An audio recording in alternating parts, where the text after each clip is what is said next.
అందరికీ ముందుగా వినాయక చవితి శుభాకాంక్షలు. ప్రతి సంవత్సరం లాగే ఈ సంవత్సరం మేము సింపుల్ గా వినాయక చవితి పండుగని ఎలా జరుపుకున్నామో ఈ వీడియోలో చూసేద్దాం.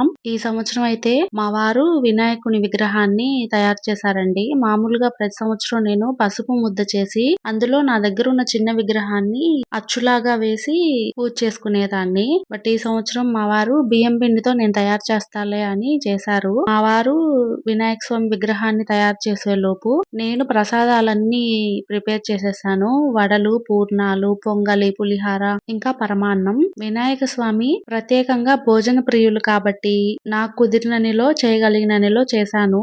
అలాగే ప్రసాదాలు కూడా చాలా బాగా వచ్చాయి. అదేంటో దేవుడి కోసం టేస్ట్ చేయకుండా చేస్తాం కానీ పూజ అంతా అయిపోయాక తింటే అమృతం లాగా ఉంటుంది. ఆ టేస్ట్ దేవుడికి పెట్టడం వల్ల వస్తుంది అనుకుంటాను. నాకు మన తెలుగు వాళ్ళ పండగలు అన్ని కూడా ఇష్టమేనండి. కానీ వినాయక చవితి మాత్రం ఇంకొంచెం ఎక్కువ ఇష్టం. ఎందుకో తెలీదు, అదొక సెంటిమెంట్ కూడా నాకు. నా చిన్నప్పుడు అన్ని పండగలు చేసేవాళ్ళం. వినాయక చవితికి అయితే మా ఇన్వాల్వ్మెంట్ ఇంకొంచెం ఎక్కువగా ఉండేదన్నమాట. సో అందుకేనేమో వినాయక చవితి పండగ అంటే నాకు సెంటిమెంట్ గా మారిపోయింది. సో ఆ ఫెస్టివల్స్ అన్ని కూడా మా చిన్నోడికి చెప్పడానికి ట్రై చేస్తున్నాము. ఇన్వాల్వ్మెంట్ అంటే ఏదో కష్టపడి ప్రసాదాలు చేయడం అని తప్పుగా అర్థం చేసుకోకండి. యాజ్ యూజువల్ మా అమ్మ కష్టపడి ప్రసాదాలు చేసేది. కాకపోతే నేను 8th క్లాస్ కి వచ్చేంత వరకు కూడా స్వామివారికి కావలసిన పత్రి నేను మా అన్న మా పెద్దమ్మ గారితో కలిసి వెళ్లి తీసుకొచ్చేవాళ్ళం. పత్రిని దగ్గరుండి సర్దేవాళ్ళం. ఇయర్ మొత్తానికి సరిపడా మా కోరికల లిస్ట్ ఇంకా ఇష్టంగా చెప్పేవాళ్ళం. కాకా పట్టడానికి ఈ అమ్మ చేసిన ప్రసాదాలు గబగబా తీసుకొచ్చి పెట్టేవాళ్ళం దేవుడి దగ్గర.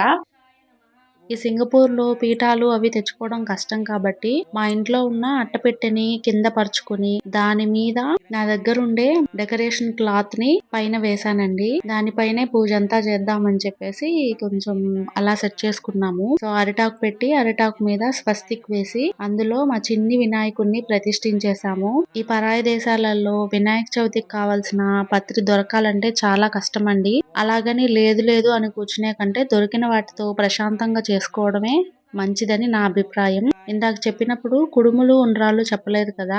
అసలు వినాయక చవితి అంటేనే కుడుములు ఉండ్రాళ్ళు. అవి ఫస్ట్ చేసేసాను, అందుకే మర్చిపోయాను చెప్పడం. ఇంకా పత్రి పెట్టుకుంటూ ఇలా చేశాను. ఈ సంవత్సరం ప్రత్యేకం ఏంటంటే లిటిల్ ఇండియాలో మన తెలుగు వాళ్ళ షాప్ ఒకటి ఉంది. అందులో మన వినాయక చవితికి కావాల్సిన పత్రి 21 రకాలు కలిపి ఒక ప్యాకెట్ లాగా చేసి అమ్మారు. అది నేను వీడియో రూపంలో షార్ట్స్ లో పెట్టాను మన ఛానల్లో, ఒకసారి చెక్ చేయండి.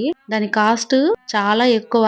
ఆ కాస్ట్ ఎంతో కూడా షార్ట్ లో నేను చూపించాను, షార్ట్ వీడియోలో చెప్పాను, ఒకసారి చూడండి. సో మేమైతే ఇక్కడ ఇలా అన్ని వినాయకుడి దగ్గర పెట్టి చక్కగా ఆచమనం చేసుకుని ఇక మంత్రాలు యథావిధిగా పూజ స్టార్ట్ చేశాము. వినాయక చవితనే కాదండి, ఏ పండగైనా ఎక్కువ కంగారు పడకండి. ఇప్పుడు ఏ పండగ చేసుకోవాలనుకున్నా చక్కగా పుస్తకాలు వస్తున్నాయి. వినాయక చవితికి పూజా విధానం ఎలా చేయాలో వినాయక చవితి బుక్ ఉంటుంది, అది తెచ్చుకొని ప్రశాంతంగా చేసుకోవచ్చు. ఈ యూట్యూబ్ వీడియోలు ఎక్కువగా చూసి మాత్రం కన్ఫ్యూజ్ అవ్వకండి. ఈ పండగలన్నీ ఈ రోజు నిన్నో వచ్చినాయి కాదు. కొన్ని వందల సంవత్సరాల నుంచి మన పెద్దవాళ్ళు, వాళ్ళ పెద్దవాళ్ళు, వాళ్ళ పెద్దవాళ్ళు అందరూ చేసుకుంటూ వస్తున్నారు. ఇలాగే చెయ్యాలి, ఇవన్నీ కొనిపెట్టాలి, ఇలాంటి వీడియోలు చూసి మాత్రం అస్సలు భయపడి కంగారు పడి మనసు పాడు చేసుకోవద్దు. ఇదైతే కంప్లీట్ గా నా పర్సనల్ సజెషన్. ఇంకా పూజ పత్రిలో 21 రకం అని చెప్పాను కదా, ఆకుల పేర్లేంటో నేను ఇప్పుడు చెప్తాను. మొదటిది మాచీపత్రం, 2 బృహతి పత్రం, 3 బిల్వ పత్రం, 4 దూర్వాయుగ్మం, 5 దుత్తూర పత్రం, 6 బదరీ పత్రం, 7 అపామార్గ పత్రం, 8 తులసి పత్రం, 9 చూత పత్రం, 10 కరవీర పత్రం, 11 విష్ణుక్రాంత పత్రం, 12 దామిని పత్రం, 13 దేవదారు పత్రం, 14 మరువక పత్రం, 15 సింధువార పత్రం, 16 జాజీ పత్రం, 17 గండకీ పత్రం, 18 సెమీ పత్రం, 19 అశ్వర్థ పత్రం, 20 అర్జున పత్రం, 21 అర్క పత్రం. ఇవండి మన వినాయక చవితికి మనం సమర్పించాల్సిన పూజా పత్రి. కానీ ఇందులో ఒక్కటి దొరికినా సరిపోతుంది. అసలు ఆ ఒక్కటి దొరకని వాళ్ళు కూడా ఉంటారు. అలాగని పూజ చేయటం మానాల్సినంత అవసరం లేదు. దొరికిన వాటితో ప్రశాంతంగా చేసుకోవచ్చు. మామూలుగా మా పూజా విధానం ఎలా ఉంటుందంటే, పూజ బుక్ ఉంటుంది కదా, సేమ్ ఆ రూల్సే ఫాలో అయిపోతాము. మన శక్తి కొంది పలహారాలు చేసి స్వామివారిని చక్కగా ఆచమనం చేసుకుని వినాయకుని అష్టోత్తరం చదువుకుని అలాగే వినాయక వ్రతం కథ చదువుకుని తర్వాత టెంకాయ కొట్టి ధూపదీప నైవేద్యాలు మామూలుగా ఇవ్వడమే. ఒకవేళ మంత్రాలు రాని వాళ్ళైనా ఏం పర్లేదు, వినాయకుని కథ అందరికీ తెలిసిందే. ఒకవేళ తెలియకపోతే వినాయకుని కథ ఆడియో రూపంలో కూడా దొరుకుతుంది. సో అది విన్నా కూడా సరిపోతుంది. కాకపోతే ఈ వినేటప్పుడు ఏంటంటే చేతిలో అక్షింతలు పూలు పట్టుకుని ఈ కథ చదివాక స్వామివారి పాదాల దగ్గర ఇవన్నీ సమర్పించి అలాగే మన తల మీద కూడా వేసుకుంటే పొరపాటున చంద్రుని చూసినా కూడా నీలాప నిందల పాలవ్వకుండా సంవత్సరం అంతా మనకి అన్ని పనుల్లోనూ విజయాలు చేకూరుతాయి. ఏ పండగలైనా కూడా పక్క వాళ్ళకి హెల్ప్ చేయాలి, అందరం బాగుండాలి, అందులో మనం ఉండాలి అని చెప్పడానికేనండి. అంతేగాని 10 మందిని బాధ పెట్టి మనం హ్యాపీగా ఉండటానికైతే కాదు. వీలైతే నలుగురికి హెల్ప్ చేద్దాము, వీలు కాని పక్షంలో కనీసం కామ్ గా ఉందాం. అంతేగాని పని కట్టుకుని వేరే వాళ్ళని బాధ పెట్టే పనులైతే చెయ్యకండి. అలాంటివి చేస్తే ఎన్ని పూజలు చేసినా కూడా దేవుడైతే ఖచ్చితంగా మెచ్చరు. మనందరం ఏ పని చేసినా మనసులో అయినా అనుకునేది ఒక్కటే, తండ్రి వినాయక మేం చేసే పనిలో మేం తలపెట్టిన పని సక్రమంగా అయ్యేలాగా దీవించు తండ్రి అని దండం పెట్టుకుంటాము.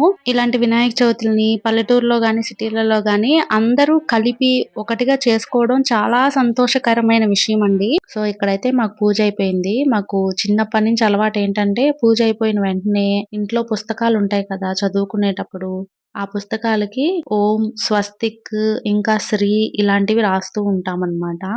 చాలా మందికి కామన్ గా వచ్చే డౌట్ అండి, మార్నింగ్ టైము మనం వినాయక చవితి పూజ చేసుకుంటాం కదా, ఈవినింగ్ ఎలా చేయాలి అని. మామూలుగా అయితే పూజ చేసిన రోజు ఈవినింగ్ పొద్దున పెట్టిన పలహారాలన్నీ తీసేసేసి సాయంత్రం ఏదో ఒక పండో తాంబూలమో పెట్టి మళ్ళీ యథావిధిగా ఈవినింగ్ దీపారాధన చేసుకుని ఆ దీపారాధన కొండెక్కాక మనం పడుకునే ముందు కుడివైపుకి కొంచెం ఇలా జరుపుకోవాలి. నెక్స్ట్ డే మార్నింగ్ లేచి మళ్ళీ పలహారం పెట్టి పండు తాంబూలమో ఏదో ఒకటి పెట్టి దేవుడి ముందు కడ్డీలు వెలిగించి దీపారాధన చేసుకోవాలి. ఒక 10 నిమిషాల తర్వాత ఆ వినాయకుని విగ్రహాన్ని నిమజ్జనం చేసేసేయాలి. సో ఇక్కడ మేము బియ్యం పిండితో చేసాము. ఈ సింగపూర్ లో నిమజ్జనాలు నదులు అంటే కష్టం కాబట్టి మా ఇంట్లో ఉండే ఒక పాత్రలో ఇలా నిమజ్జనం చేసుకున్నాము. బియ్యం పిండితో చేసిన విగ్రహం కాబట్టి చక్కగా ఈవినింగ్ అంతా మొత్తం నీళ్ళల్లో కలిసిపోయింది. ఆ నీళ్లు చెట్లకు పోసుకోవచ్చు, లేదంటే ఎవరు తొక్కని ప్రదేశంలో పోయాలి. 2024 వినాయక చవితిని సింగపూర్ లో మేము ఇలా సెలబ్రేట్ చేసుకున్నాము. ఇంకో మంచి వీడియోతో మళ్ళీ మీ ముందుకు వస్తాను. Thanks for watching.